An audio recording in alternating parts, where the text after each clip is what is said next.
104.7 IFM. Report!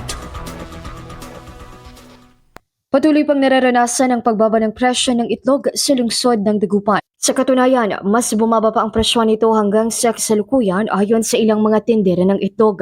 Bumaba ng 100 piso ang kuhaan sa kada kahon nito sa kanilang mga supplier, kung saan mula sa 2,000 pesos, nakukuha mo nito ngayon ng nasa 1,800 hanggang 1,900 pesos. Sa ngayon, nasa 6 pesos ang pinakamababang presyo sa kada piraso at depende pang ilan sa laki nito.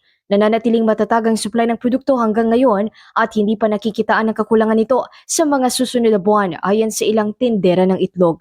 Mula rito sa IFM Dagupan, ito si Idol Ron Nakatatak, IFM.